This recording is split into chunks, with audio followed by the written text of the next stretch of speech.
Nightmare in Gaza, slaughter in the darkness, 2,500 people dead, 10,000 people wounded, refugee convoys bombed after the refugees were told to take that precise road from the north to the south of Gaza. The water has run out, the power has been switched off from the beginning. There's no internet, no fresh blood can be seen on the television sets, even on social media. But that doesn't mean the blood has stopped flowing.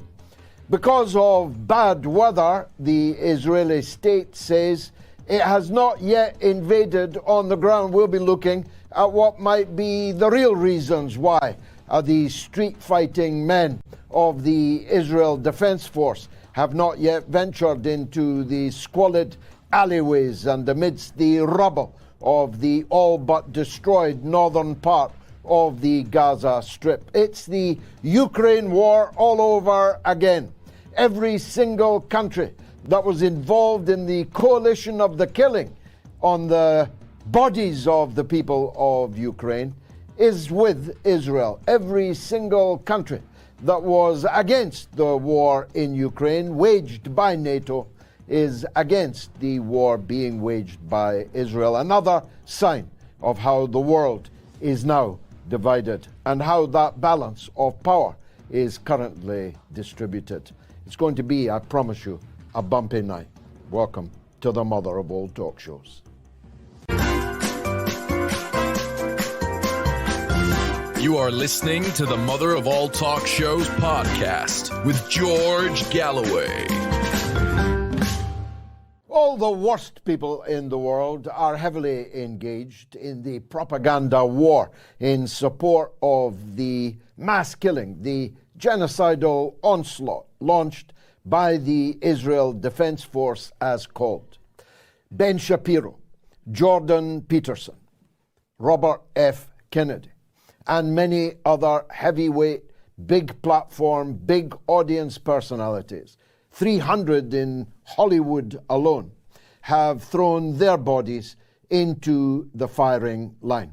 They have declared their everlasting love for Israel. They have declared their redefinition of the word genocide. They have redefined the term self-defense. They are sending money, some of them even sending themselves as mercenaries.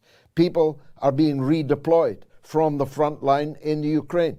Weapons are being redirected, and above all, perhaps, financial aid is now swinging wildly away from the funding of the Ukraine war to the funding of the Middle East war, on the cusp of which we now stand. Israel says it has not yet invaded the Gaza Strip because of bad weather. That always sounded fairly implausible to me, but it remains the case that whilst a Palestinian child is now dying every 5 minutes under bombardment from brave pilots in the sky who dive bomb the squalid refugee camps, mosques, hospitals are being told to evacuate within an hour before that hospital is bombed. Just think about that. White phosphorus raining down. None of that has been affected by the weather, but the massed force of an invasion fighting force of Israel's finest, the most noble army in the world, they used to call themselves. I don't hear that quite so often nowadays, is still parked outside the gate. Here's the real reason why. Hezbollah and Iran have made it perfectly plain, along with lesser players like the Shiite militia forces in Iraq, like the fighting forces inside the Yemen, Ansar Allah, have all made it plain that if this does not stop soon, and if there is a ground invasion at any point, that they will become involved in the war. I think you need to get some perspective on this. Hezbollah is approximately 100 times more powerful than the resistance movements in the Gaza Strip. 100 times more.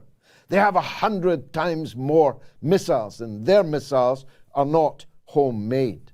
Their missiles are targeted, and they're targeted on the centers of power and the centers of population of the state of Israel itself. The Israeli people will not just have to hurry for the bomb shelters. If Hezbollah enters the war, they will not be able to leave those air raid shelters because the missiles will rain down incessantly. Israel will, of course, fight back, and the United States aircraft carriers, who present something of a sitting target, I must tell them, for the Lebanese batteries on shore. Mark my words about that. The United States will join the war. Britain, in a kind of carry on up the Khyber caper, has decided to send 2 of its sadly depleted Royal Navy to the shores of the Levant. To do what? I'm not sure. But we can assume that whilst they themselves will become targets, that they will not remain silent. Their guns will not remain silent. The problem with that is, once America and Britain begin attacking Hezbollah targets in Lebanon, Iran will attack them and will attack Israel itself. Now, if Hezbollah is 100 times more powerful than Hamas and Islamic Jihad and the alphabet soup of Palestinian resistance organizations, then Iran is 1,000 times more powerful than Hezbollah. And thus, a general state of Middle East war will then exist. You'll have Iran, Ansar Allah in Yemen, the liberation forces in Iraq, the state of Syria and its armed forces will recover the stolen Syrian territory of the Golan Heights. Hezbollah will be all guns blazing.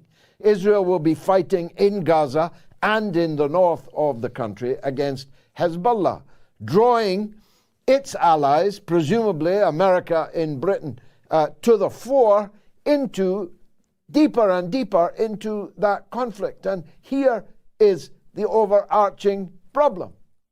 Syria and Iran are close allies of Russia, and not far behind, close allies of China.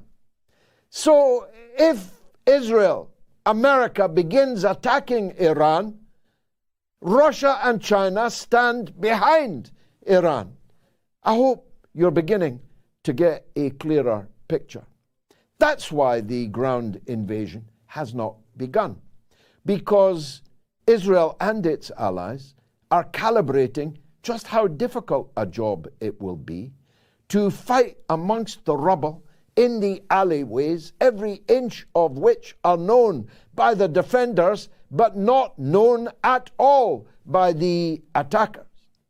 All the while, no internet or not, there will be television pictures of Israel's invasion of Gaza emerging.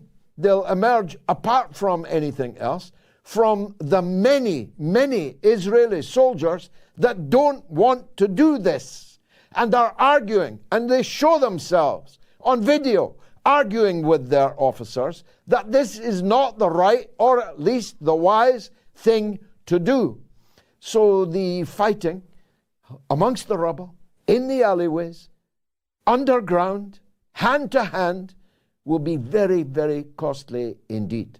Just bilaterally between the Palestinians and the Israelis. Once the others join in, as they are openly pledging to do, then we are on a helter-skelter to hell. A helter-skelter to hell that will not exclude you and me. It will not exclude us.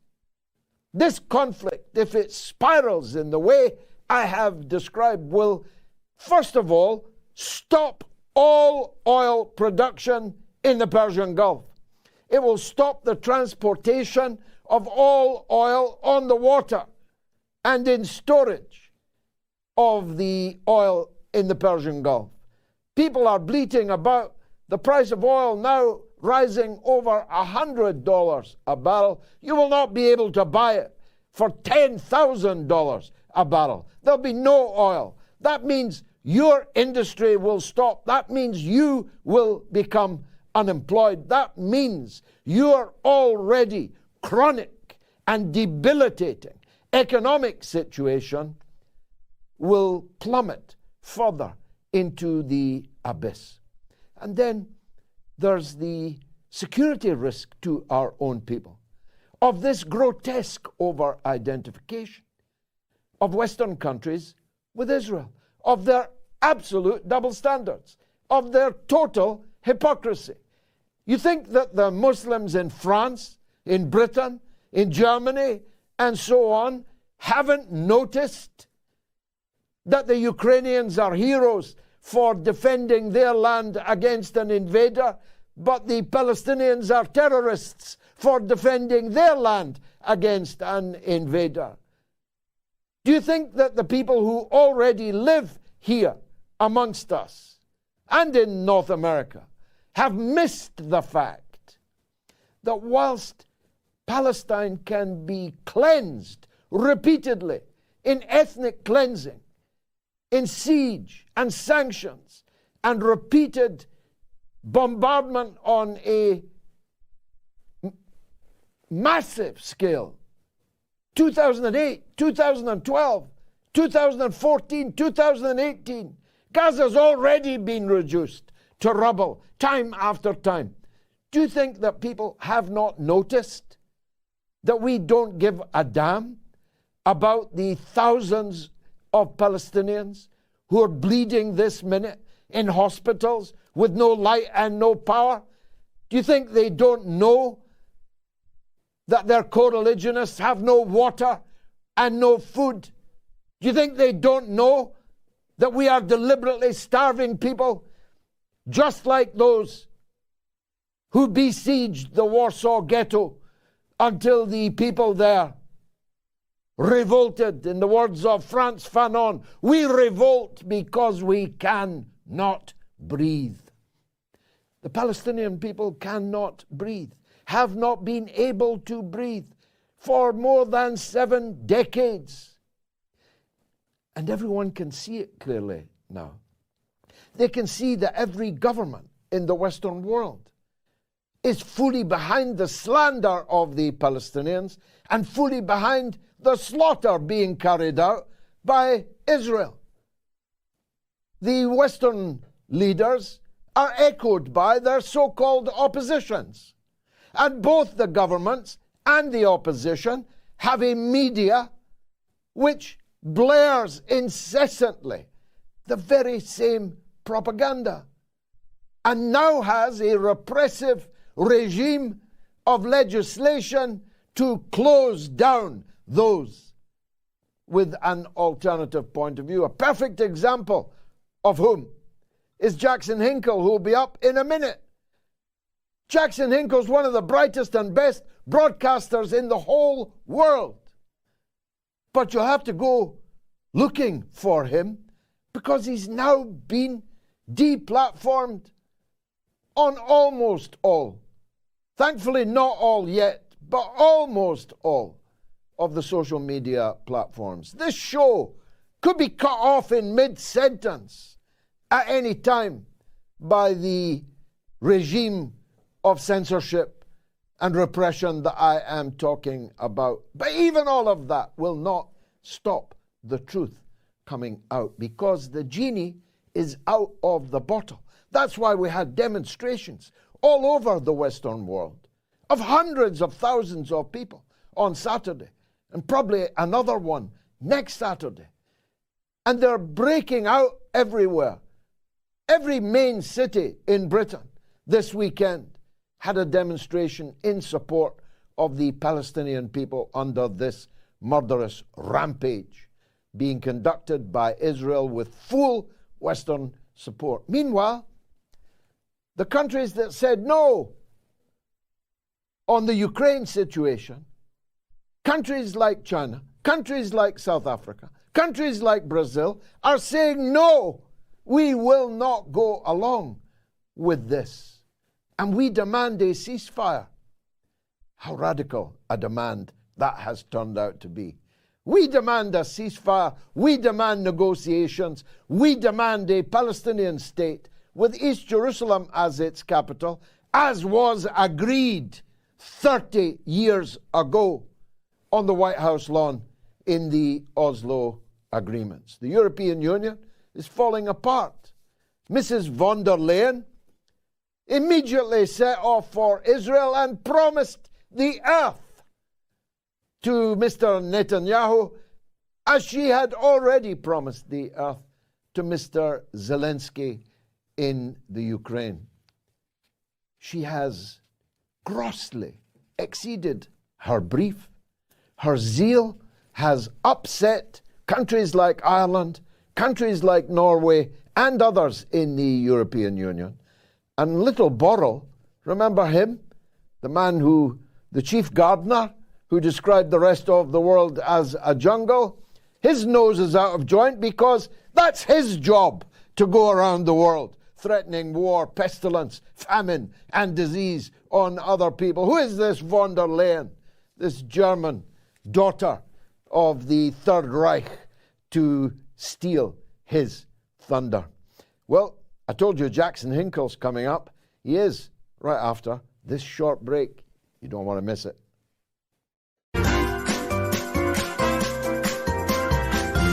You are listening to the Mother of All Talk Shows podcast with George Galloway. Jackson Hinkle, frequent guest on the show and media star extraordinaire. He'd be on one of the main broadcasters in the United States if he wasn't a man of principle, who sticks to his principles, even when they are unpopular. And one day, I predict a great future in politics itself for Jackson Hinkle. Jackson, welcome back. Let's start with you, if we may, because you're on Twitter now, but there was a time when you were put off Twitter, and then you were on YouTube, and you built up a gigantic platform, and they've now kicked you off. What exactly did you do wrong? I wish I knew. All I got to say is a big thank you to voices like you and Jimmy Dore, who've been having me on their shows to talk about this, because it's really incredible. It's the same old thing. If YouTube was around and is prevalent, during the lead up to the invasion of Iraq, we all know they would have taken you off of YouTube immediately because you were telling the truth. And you've continued telling the truth this entire time, and I appreciate you having me on today. YouTube didn't tell me why they took me down, but I'd imagine because they didn't even cite a single video, they didn't tell me I violated their community guidelines in a video, anything like that. I'd imagine it has to do with the fact that, as you said, we were getting the truth out to so many people, 300,000 subscribers, about 10 million, 12 million views every single month, to people all across the world about the war in Ukraine. And I would have loved to talk about the war in Gaza and what's going on there, but I was banned before that even took place. Fortunately, I've been covering that on X or Twitter, and I've gained about 300,000 new followers there over the past few days. So that's really good, and I'll be uploading my content on Rumble very soon. Well, let's make sure everybody follows you on X, on Twitter. 300,000 of a jump in a couple of days, 2 or 3 days, is sensational news. But if there's anyone watching this who has not yet followed Jackson Hinkle on Twitter, on X, you really must do so now, because this young man speaks with a clarity and an authenticity. He's not some hairy Black Lives Matter shop front burner, glass breaker in Minnesota. He's a clean-cut, all-American boy. He's an American patriot who actually genuinely believes in America first and wants a government in America that will put America first. Now, on that, Jackson, it seemed like we had a lot of allies over the last 12 months, 18 months or so, of free speech absolutists, America firsters, Trumpers, MAGA people, until the Israeli assault on Gaza began. Then we discovered that actually they're Israel firsters. How did that happen? I wish I knew, because if I knew, I'd be able to maybe put a dent in correcting the situation and trying to, dissuade the people who are being propagandized on this subject. But it's so disheartening. All these people who were laughing at the Ukraine propaganda and about how Joe Biden was toying with the idea about sending us to World War III for the past 1 year and 8 months, now within days have fallen hook, line, and sinker for every single insane lie that's been put forward about what's going on in Gaza right now. And, we don't even have to get into details. Everyone knows. You can look at Twitter and even go to Israel's own official X account and see the lies that they're being corrected on by community notes right now. They're being fact-checked in real time. So for the American right, and you mentioned also the British right, and I'm sure many of the conservative movements in Europe, to just go along with all of these lies and immediately shift from the focus of protecting our own borders, say in America, to going off about protecting, Israeli borders. It's really disheartening, and it shows that these people are not principled when it comes to anti-imperialism or when it comes to opposing this American unipolar world order. They simply have other interests that I guess are primary in their stake about how the world should operate. Let's look at what it might be. You and I are both religious believers, followers of Jesus.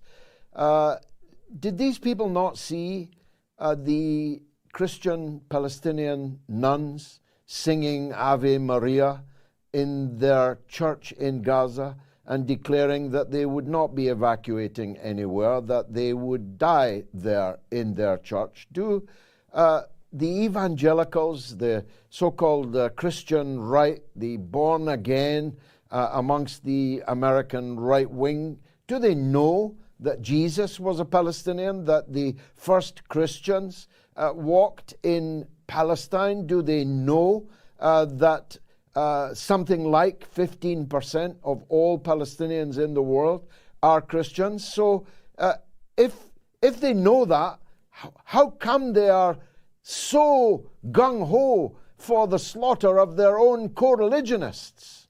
Again, great question. They also probably don't know that, Palestinians technically are Semites. So for them to call all Palestinians anti-Semitic, I always find funny.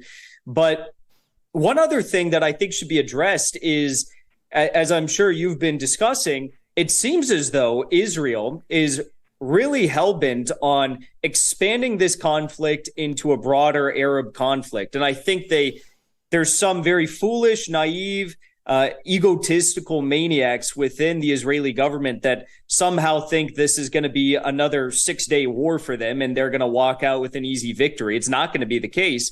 But let's take a look at that. You brought up the question of Christians and Christianity in this region and what's being done to them. Well, Israel right now is bombing two of the oldest cities in the world, Aleppo and Damascus. And in the Syrian dirty war, which lasted for the past 10 or so years, guess who Israel supported? Israel supported al-Nusra Front, which is an al-Qaeda adjacent group, which wanted to massacre Christians in Syria.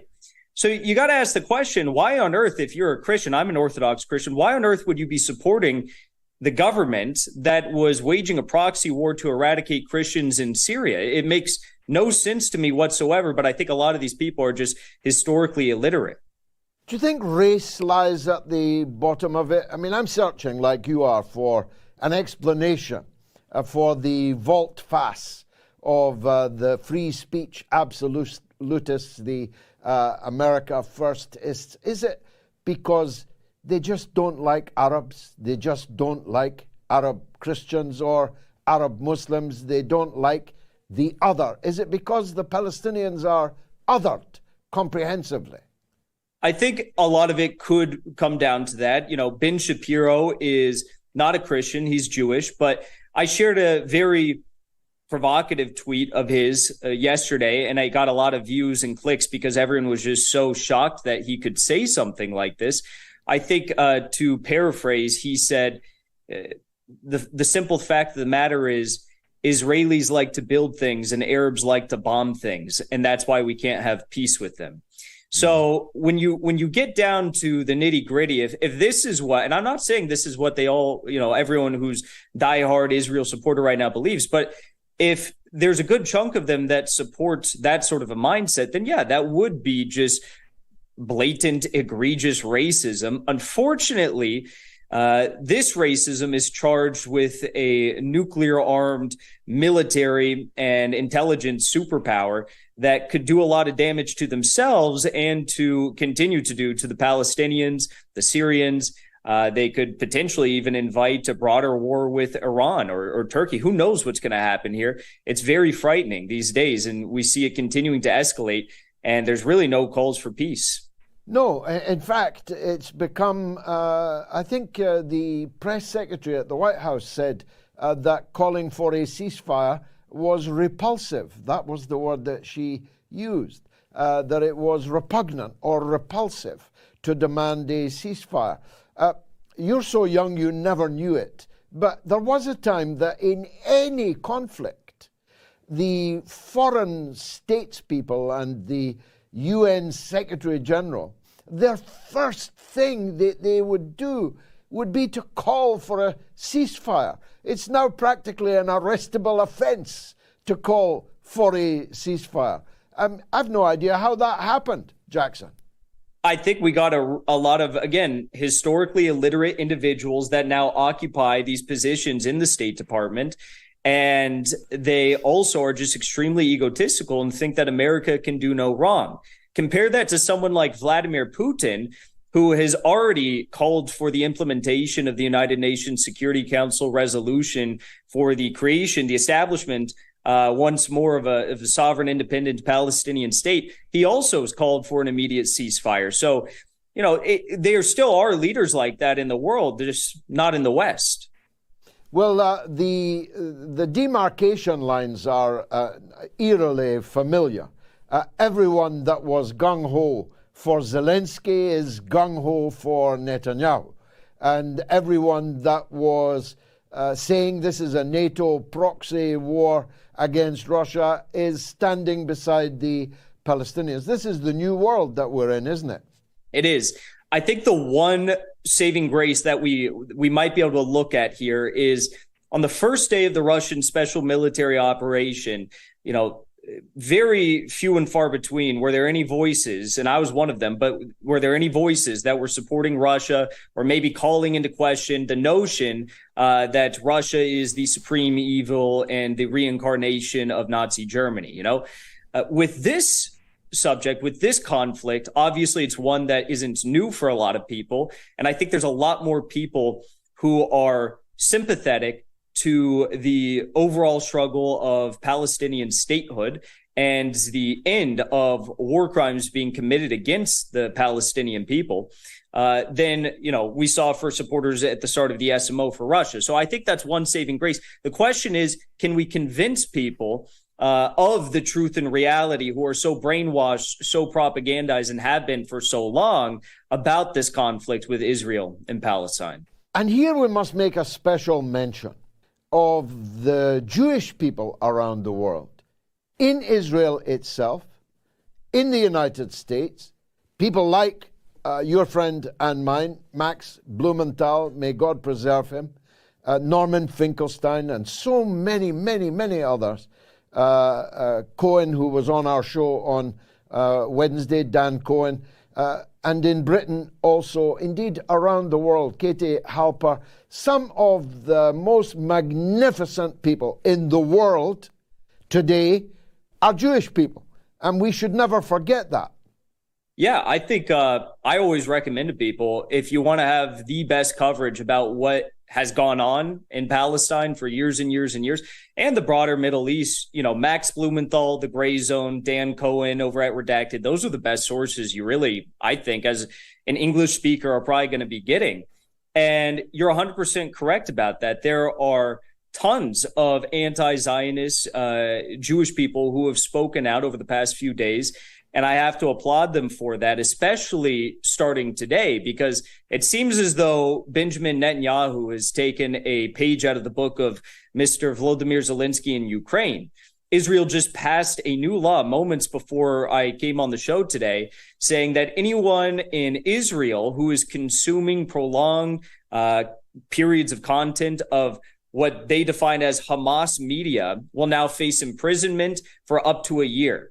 And as we all know, you can't really prove something like that, whether or not someone is consuming Hamas media. I think it's going to be used as a blanket offense that they are going to utilize to target anyone who speaks out against this potential war that the IDF might be foolish enough to actually launch. I mean, you talked a couple of times already about historical illiteracy. Nothing could be more redolent of the crimes of the recent historical past. Recent for me, I was born 9 years after the Red Army liberated Auschwitz. Winston Churchill was still the Prime Minister in Britain when I was born.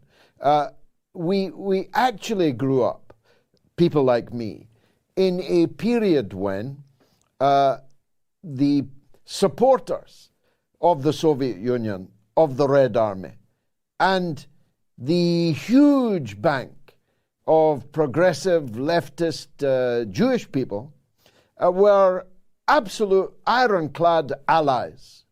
And now it's all so different. As you say, Russia is described as the Nazis. And the people who were the victims of the Nazi filth in the 1930s and 40s are passing fascist laws to stop their people reading. It's book burning, that.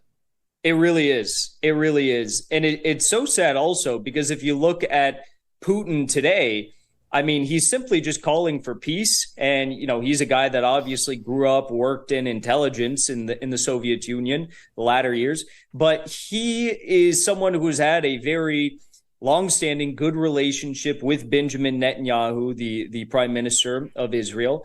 And he's being painted, even in this very conflict, take aside the whole SMO in Ukraine, he's being painted in this conflict as a terrorist because he's saying that, you know, we need to implement the United Nations Security Council resolution on the establishment of a Palestinian state, and he's calling for a ceasefire.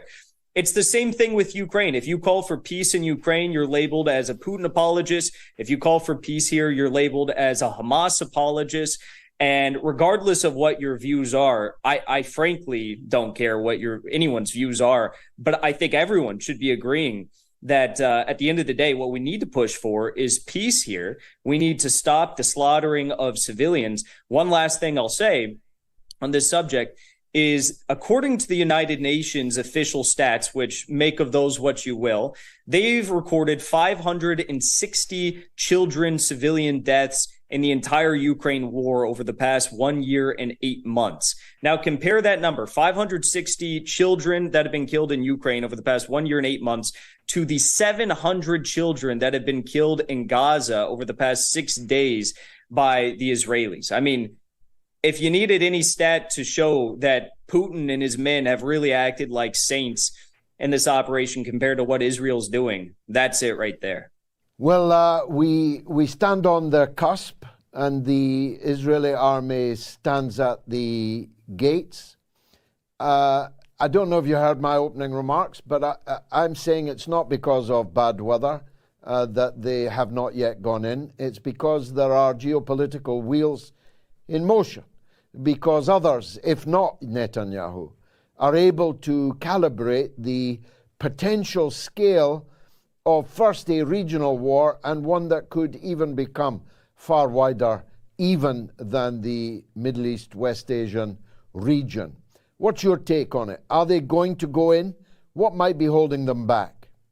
I think, like you said, the geopolitical interests and balances that are at play definitely are a factor in what appeared to be a bluff that was called. They said they were going to launch the ground operation last night, and then they didn't, and they cited poor weather. And I saw a few videos, I guess, of heavy rains or flooding in Tel Aviv, but on the border of Gaza, I saw plenty of photos and videos today and yesterday, which looked like very, very dry, hot, sunny weather. So they're not invading Tel Aviv, they're invading Gaza in this operation. So I don't know what they're talking about, heavy rains. As for other reasons, I really do believe that with Hamas, you're talking about a group that has prepared its defensive lines and positions in Gaza for at least probably a year. They've been planning this. They have been acting as sleuths. They've been acting under the cover of any sort of intelligence seeking or gathering operations by the Israelis. And I guess you could maybe make the case that maybe Israel, knew about this and that they actually wanted a full-blown war, but we don't know that for certain. And the other thing is, the Hamas fighters, I mean, they've basically got a sniper's heaven that's been created for them by the incessant bombing by the IDF. So if I was an IDF soldier, and I know some IDF reservists just from, having friends in college, and these kids, they get Israeli citizenship and then they go and do training in Israel for maybe a summer or a year, something to that effect.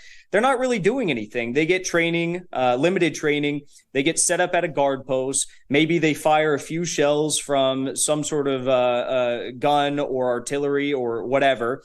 And they don't really know anything about war. They're not prepared. The IDF hasn't had real battleground experience since 2008. So you're telling me that these 300,000 TikTok Zoomer reservists that the IDF has called up are actually going to pose some sort of a serious threat to Hamas in this sniper's heaven, where there's going to be booby traps, mines, drones, anywhere and everywhere that they could imagine? Maybe, but also we know for certain that it's going to be very bloody for the IDF as well. It's not something that I would want to be in the shoes of, marching into Gaza right now. That's probably the last place on earth I'd want to be. Jackson Hinkle, everyone follow him. Thanks very much for joining us on the mother of all talk shows. Much obliged to you. Now, coming up, we've got a historian on Palestine, Zachary Foster, who is very, very well worth hearing. And we're also talking about the incredible demands on football teams to light up their stadia in the colors of Israel, even though a significant number of their players would find that a complete abhorrence and would refuse to genuflect to it. At the very least, there are two sides in this conflict. At the very least, there are two sets of people who've shed their blood over the last 7 days. And the Palestinians have shed far more of it, not just over history, but over the last 7 days. We'll be talking to a football expert about that. You are listening to the Mother of All Talk Shows podcast with George Galloway. Intellectual of the first rank is Zachary Foster. He's a historian of Palestine as well as a very successful author. Zachary, thank you for joining us. Place in the historical context, will you, where we are? Because a lot of people think this crisis started on the 7th of October 2023 when Sky News and CNN turned up. But that's not true, is it? That is not true. That is correct. I would trace the current escalation in violence to 2007, when Israel imposed a land, air, and sea blockade on the Gaza Strip. By 2010, the United Nations had determined that blockade was illegal under international law because it imposed collective punishment on 2 million civilians in the Gaza Strip. It also was deemed illegal because it imposed punishment. Its goal was to punish the people of Gaza for having elected Hamas. And that blockade has led to a humanitarian crisis in the Gaza Strip.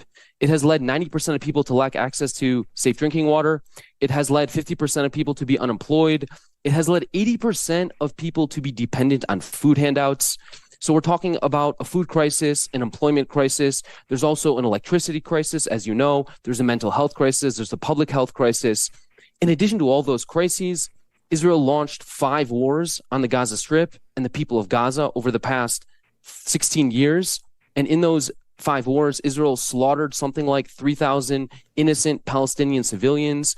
And in every single one of those wars, human rights organizations like the UN and Human Rights Watch and Amnesty International and others deemed that Israel quite likely there's overwhelming evidence that Israel committed war crimes. Just to cite a few of the results of those investigations, in 2008, when Israel killed nearly 1,000 innocent Palestinians in Gaza, the Goldstone report, which was investigating human rights violations, determined that in 10 out of 11 investigated cases during which Israel bombed innocent civilians and killed innocent civilians, there was no justifiable military target identified. More or less the same conclusion in 2014. The UN found that in 15 cases in which it investigated bombings on civilian areas and residential neighborhoods, in 6 of the 15 cases, there was no identifiable military target. In other words, Israel indiscriminately targeted civilians in 2008, in 2014, and then in 2018, Israel committed a slaughter. You had tens of thousands of Palestinians marching to the wall, rejecting the blockade, demanding their right of return. And in response, Israel slaughtered 250 Palestinians over the course of the year and a half. And on one day alone, on May 14, 2008, Israel slaughtered 60 unarmed Palestinian protesters. It was a massacre. The world remained silent. And now, when the dead bodies are not just Palestinian, they're also Israelis, the world has woken up. Well, of course, Judge Goldstone, himself Jewish, was subjected to a reign of intellectual terror against him for the temerity of investigating thoroughly, as he was charged to do, these crimes of which you speak. Now, according to Herzog, the president of Israel, a man we don't often hear from, just this week, he said that there are no innocent civilians in Gaza because, he said, they had elected Hamas. But the last election was in 2006, and half of the population of Gaza are children. So ipso facto did not vote for anybody, even if voting for someone was a valid reason for being slaughtered. What do you make of it? Since 2006, Israel has decided that the people of Gaza should suffer the consequences for Hamas's actions, that it's the people who suffer. That was the stated intent of the blockade. When Israel first imposed a blockade on Gaza in 2007, its goal, according to Israeli leaders at the time, was to punish the people of Gaza for having elected Hamas. So there's nothing new about Israel's intent to hold innocent civilians responsible for the actions of their government. That's a war crime. It's a crime against humanity, and it's despicable. And the fact that we have most world governments declaring with hook, line, and sinker that they're backing these Israeli war crimes. You have Biden saying we are coming to your defense no matter what, at a time when the Israeli defense minister Gallant has declared that the people of Gaza will be denied food, they will be denied electricity, and they will be denied water. I mean, this is the United States government in full public declaring its support for genocidal actions. It's despicable. Well, the water, as you will know, and I hope everyone now knows, the water has literally run out. There is now no water in Gaza. The pools that were there, the reserves that were there, are now exhausted. There is no water. There is no electricity. There is no internet. And there's a queue. I saw one queue at one baker, 500 people long, trying to buy bread. It's not going to be possible tomorrow or the next day even to find bread. This is biblical. This is an attempt at genocide, as you described it, but it's also flatly illegal to collectively punish people. This was established at Nuremberg in the war crimes trials. This is a breach of the Geneva Conventions, of the rule of war, of the law governing conduct in occupied territories, and so on.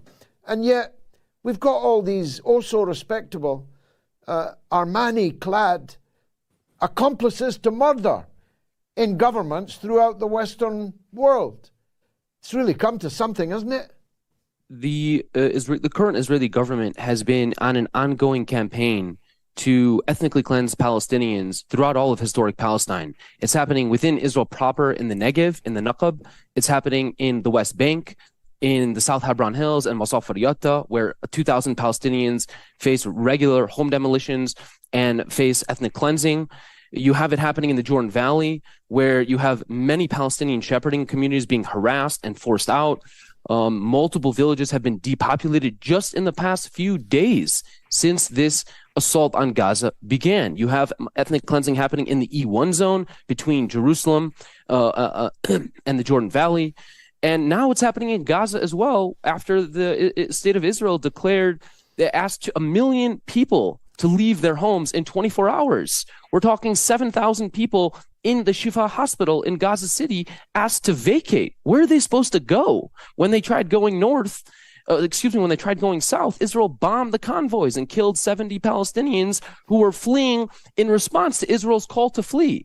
So what you have now is one of the most significant humanitarian crises in recent memory, where millions of Palestinians are facing not just ethnic cleansing, but also genocide in the Gaza Strip. And I pray and hope that the world leaders come to their senses and call for restraint and call for a ceasefire and call both parties to stop the violence, because it's the people of Gaza who are paying the price for this.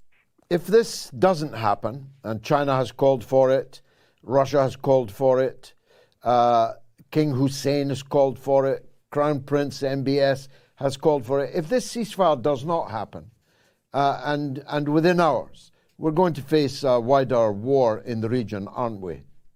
I don't understand the thirst and hunger for revenge and war. You have 150 Israeli hostages who are dying by the day as Israel drops more bomb on them. Why is it that Israeli leaders don't love their own people as much as they have thirst and hunger for revenge and violence? What is happening now could spiral out of control. It has already dragged in Hezbollah. Israel has bombed airports in Syria and Lebanon.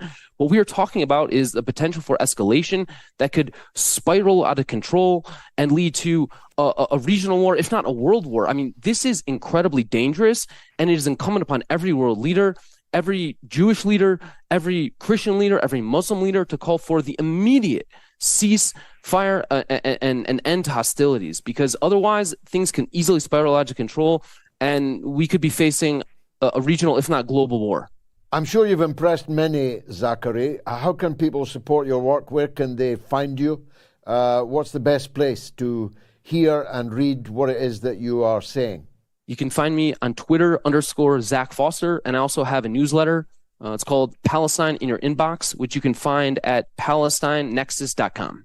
Fantastic. Thanks for joining us, Zachary Foster, on the mother of all talk shows.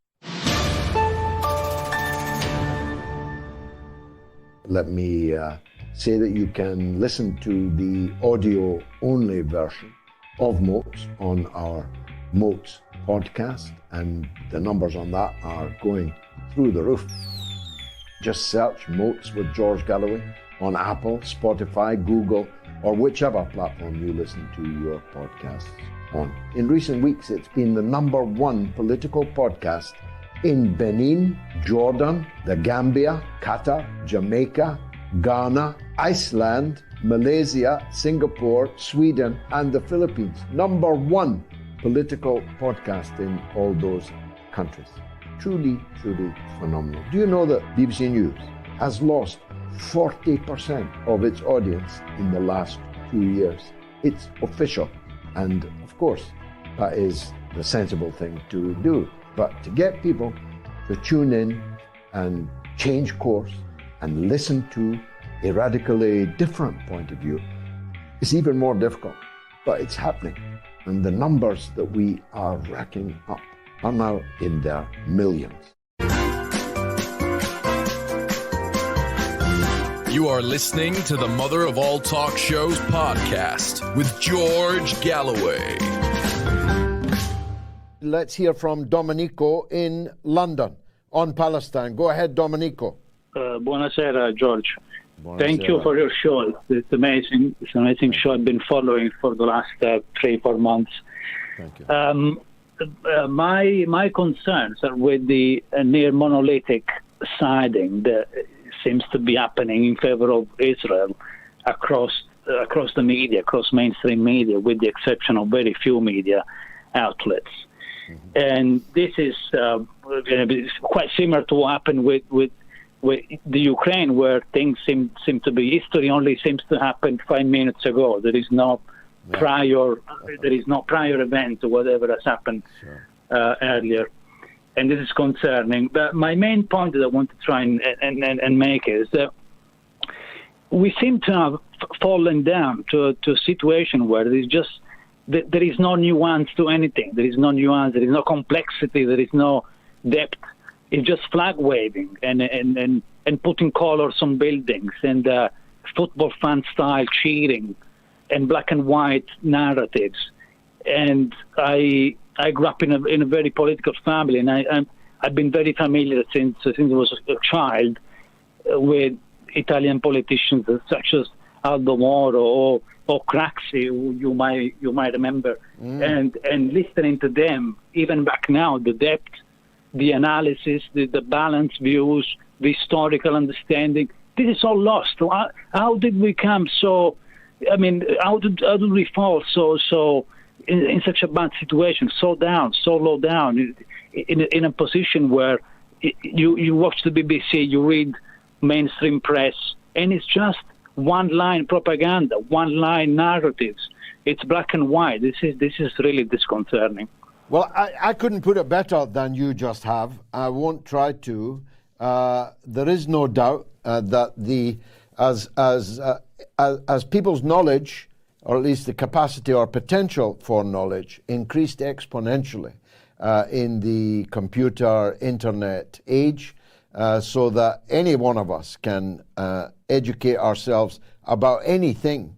I mean, I'm deep into astronomy at the moment. I mean, I'm able, without having gone to any university ever, I'm able to identify our solar system in a way that I never thought I ever would be able to, and that's because that knowledge is now accessible to me and available to me, and I decided to pursue it. So exponentially our potential to understand has grown, but it seems in inverse proportion, for many people at least. There are many smart people, and a lot of them are watching and calling this show. For many people at least, as the possibility of knowing grew and grew, the wish to know fell and fell. And the bread and circuses that are cast before us may well have had something to do with that, and we'll now talk about that. Domenico, thanks for the call. Nima Tavallaey Roodsari is the Italian football podcast man, and they know a bit in Rome about the bread and circuses. Let's hear from Nima. Thanks for joining us, brother. Let's start with Wembley.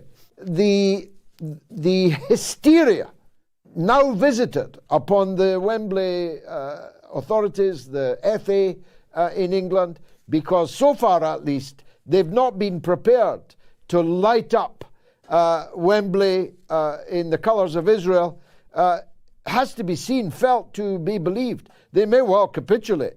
Who knows before the kickoff?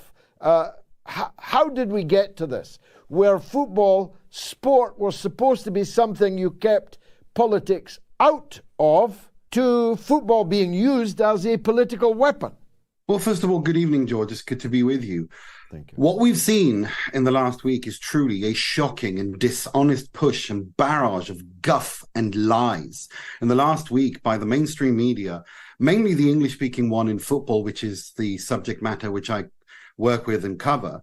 As we all know that now football is a front in this propaganda war. Now, let me give you a couple of examples of the kind of nonsense that we've all been exposed to.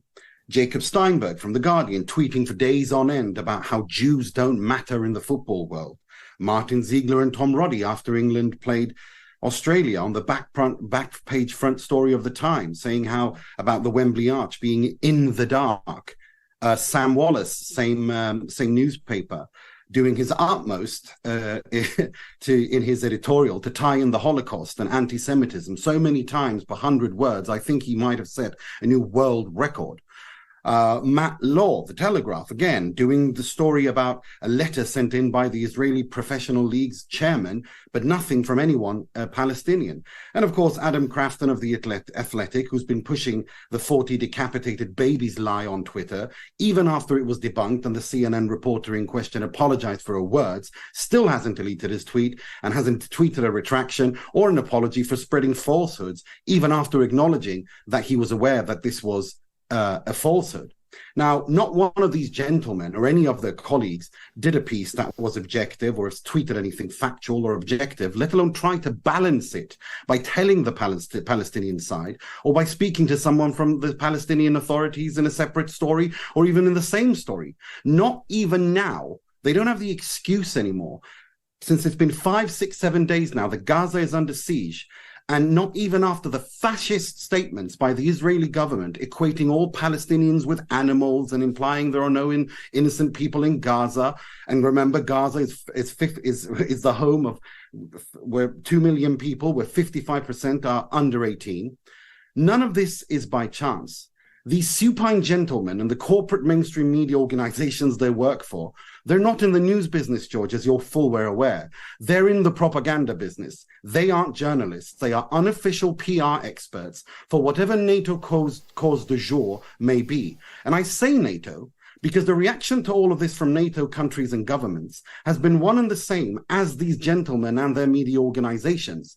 There's been no acknowledgement of the genocide being conducted right now as we speak, no call even for a ceasefire, but sole condemnation of the Palestinians, equating them all with Hamas, branding them all as terrorists and vicious so as to feed this Islamophobic trope about all Muslims essentially being ticking time bombs that can go off at any minute. No context, never. It is, and I use this term seriously, nothing more than the vilest, rawest form of intellectual prostitution, as my late grandfather, rest his soul, would say. Now, and it's been rather successful too. I mean, let's remember what happened in football in recent years. Back in 2021, when Leicester players Hamza Choudhury and Wesley Fofana waved a Palestinian flag after having won the FA Cup final, there were calls to punish them. And banned them. Same things, same year when Manchester City player Riyad Mahrez celebrated winning the Premier League, by waving the Palestinian flag. In the FIFA World Cup in Qatar, barely a year ago, an organization named UK Lawyers for Israel wrote to the FIFA Disciplinary Committee demanding that Morocco be punished for celebrating while waving the Palestinian flag. And we've got countless examples of this, but when Zinchenko of Arsenal waves the Israeli flag, they all applaud. And the reason for these things, all of these things that I've mentioned, the ridiculous attempts to tie the Palestinian cause with anti-Semitism, the talk of criminalizing waving the Palestinian flag, the banning of demonstrations supporting Palestine, etc., are all the next step of a process which has been ongoing for the last few years, where essentially they are cancelling the Palestinians' existence on earth by equating their existence with anti-Semitism. If anyone wants to rage against cancel culture, try on that for size. They are cancelling an entire people off the face of the earth militarily and culturally. And the latter part is something that you would know Keir Starmer's Labour has perfected, where there are reports suggesting that Jewish members of Labour are 13 times more likely to be thrown out of the Labour Party for claims of anti-Semitism due to them simply being anti-Zionist where they equate the two. And any person who successfully finished any sort of education at any level would understand how ludicrous this is, as there is a difference between the religion, Judaism, the political ideology, Zionism, and the apartheid state of Israel. Well, wow is all I can say to that. I've seldom heard more eloquence and power in a short statement. Let me just ask a couple of quick questions.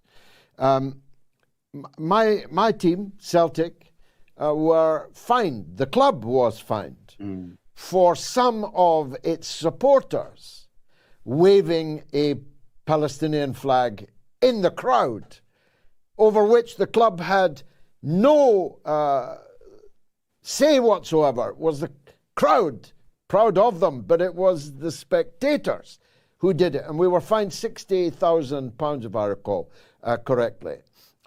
Now, football grounds are being asked to light themselves up in the colours of one party to a conflict, an ancient one, at that, as you've just perfectly described.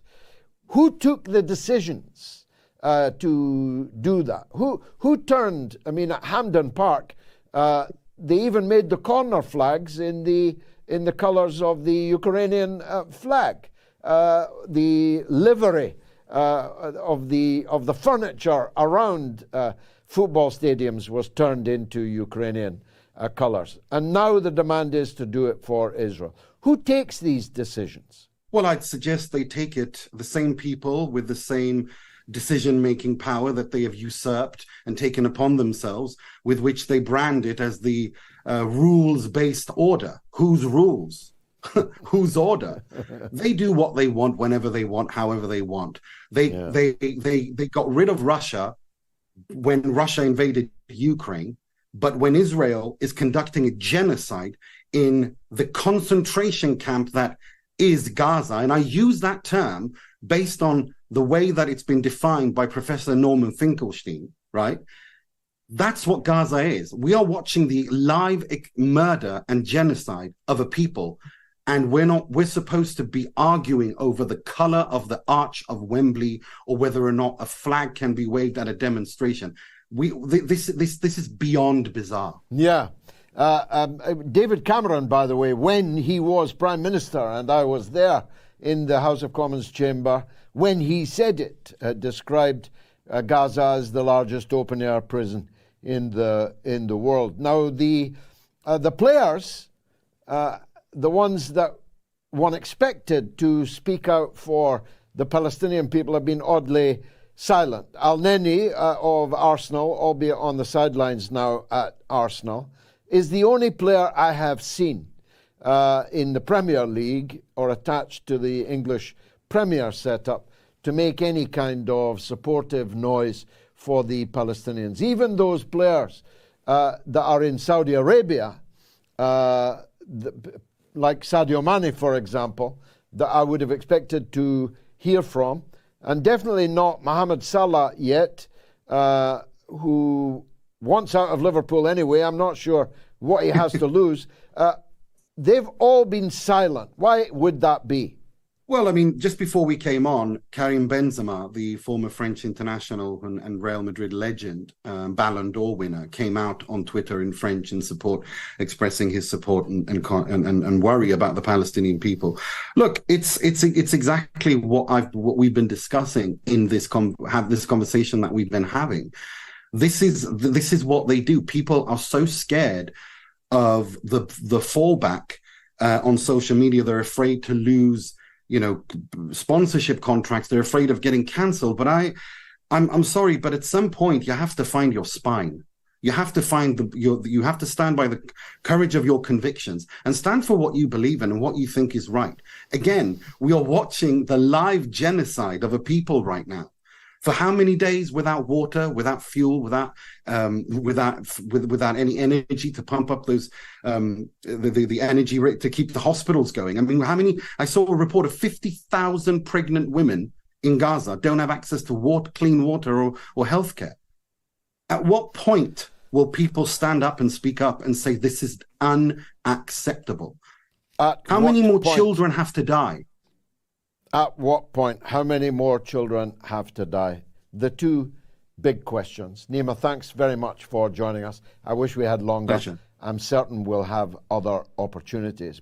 Here are the record-breaking results, and boy, do I mean record-breaking. 37,050 people voted in the poll. Those who thought that media coverage of the Gaza war was balanced were 3% on Telegram, 6% on Twitter, 3% on the YouTube community poll, and 10% on the YouTube stream. Therefore, those who thought it was biased were 97%, 94%, 97%, and 90%. A truly extraordinary poll, showing all over again just how suppressed is the truth and just how suppressed are those who believe in the truth and who are ready to vote for it. In Britain, you will not be able to vote for anybody in most cases come the next election who did not wholeheartedly support the genocide against the people of Gaza, and yet they'll still call it a democracy. Thanks for that. An email from Tom regarding the poll. I would like one of the 3% to phone in just for some comic relief, if nothing else. It's a good point. If anyone who wants to phone and say why they voted that the media was being balanced in this case, if they'd like to call, we'd like to hear from them, either tonight or on Wednesday night's show, the mother of all talk shows. Tasleen is in South Africa. Let's hear from South Africa. Go ahead, Tasleen. Hello, George. Glad speaking to you. It's my first time I'm actually coming through to you. So you're doing great work. I'm happy to see what I'm seeing. And listen, it's very heartbreaking to see what's happening in Palestine. As a South African, we went through this for quite a number of years, but not on the scale of what's happening in Gaza. I myself, as a Muslim, it's very sensitive. It's very heartbreaking. We feel it with the Palestine. Our support is with the Palestinians. And we hope, and I can guarantee you this much, this will come to an end. And this won't be in the favor of the Israelis, and it won't be in the favor of the Americans. History will end not in their favor. That's guaranteed. Well, Mandela made the point, indeed, I was there when he made it, that our freedom will not be complete until the Palestinians are free.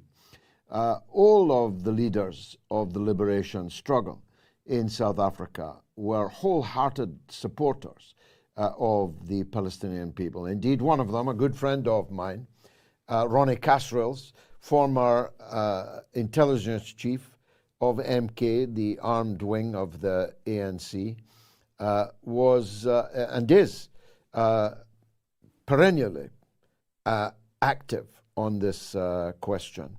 Is the media in South Africa properly reflecting the views of Mandela and the liberation movement on this? Or are they on the one hand, but on the other? I did an interview with SABC, South African Broadcasting Radio, just the other day, and I had to put a flea in the ear of the man who was conducting the interview. I was a little upset by it. What's your view on that, Tasleen? Well, George, the media is, some media outlets, what I said, is still biased where the situation is concerned. But I've seen on the social media, the South African government, especially the ANC, they were all wearing the Palestinian scarves in support of the Palestinians, and they were giving the Israelis a bit of their mind to stop what's happening in Palestine, right? To send food and to send whatever is necessary for the Palestinians to survive. But where the media is concerned, especially on the side, I would say the old regime, the so-called whites, they are still in support with the Zionists is concerned. There's still parts here in South Africa where people is still battling from the scars of apartheid, and the present government is not really helping in the sense to relieve the South Africans in the difficulty. I mean, there's still a lot of South Africans that is difficulty from that time, and I mean, I can sympathize with the Palestinians what they're going through, even worse. But we're not out of it yet. We are party to this country. We just have a different type of apartheid here, where some people is really struggling with the new government is concerned. Yes, that's true, undoubtedly true. And of course, there was a very, very close relationship between apartheid South Africa and the state of Israel. It's an embarrassing truth for many supporters of Israel, but that doesn't make it any less true. Tasleen, thank you for an excellent call. What I fear will be the last call of the evening will be a sad one. I mentioned, I in fact announced to the audience on Wednesday that our legend, Norma in Bristol, had finally lost her husband. He had passed away that very day. And Norma is on the line. Norma, you have the sincere condolences of the entire crew and the entire audience.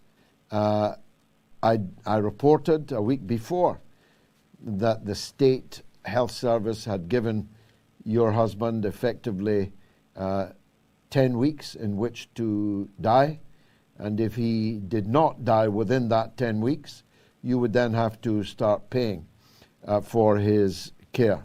As it happened, and quite unexpectedly, he passed away very quickly. And I'm glad that you are back on the air, because you truly are our legend. Roger, rest in peace. And you are survived by a wife of the very highest caliber. Norma, last word to you. Hello, George. I did have another little point I wanted to make, but seeing as it's the end of the show, I'll just stick to the domestic side of my life. No, I've got, my house is like a garden centre. I've got friends who brought in flowers, and then I had such surprise because Moats, and you sent me a beautiful bouquet of flowers, and it was such a surprise, and it was so lovely. And the thing is, George, even with Twitter friends, there's been so many, and I mean, I'm a bit up and down at the moment, but they settle me down with their support at this time, and it really is. It's an anchor because I don't go out much, and it's anchoring me because, as you would imagine, things are very up and down at the moment, and it was such a shock because he lasted 1.5 days in the nursing home, and there we are. But I won't make the other point now, but I have been very interested in what's going on, obviously, in this terrible state in the Middle East. It's greatly to your credit that you are still following the news and you are still standing with the righteous people and the righteous cause, and standing up against wickedness and evil. And I know that all the years that you have left, you'll continue to do that. You truly are a legend. It is vital when you're going through difficult times to know that you are not alone, as on a domestic level, Norma has just described. It is even more important, if you like, in the big picture, that the Palestinian people know that they are not alone, and that all over the world there are many, many millions of people standing with them. In our thousands, in our millions, we are all Palestinians. That has to be the mentality. And we have to, as Nima put it earlier, so powerfully, there comes a moment when you really do have to stand up and be counted. There comes a moment when silence becomes complicity, and you yourself become an accomplice of the crimes that you are willfully remaining silent about. Silent we will never be on the Mother of All Talk Shows, and we'll be back on Wednesday at the slightly later time of 9 p.m. UK time. It's been a kind of record show tonight with a record number of people voting on the poll and a record number of calls, only a very few of which were able to make it to the switchboard. But rest assured that everything you've sent us, every email, every message, has been received and will be read and, if possible, responded to. So it's been marvelous for me, particularly glad that we were heard in Palestine itself, although alas, not in Gaza, where the people are in place and wondering when the bomb is going to murder them. Good night.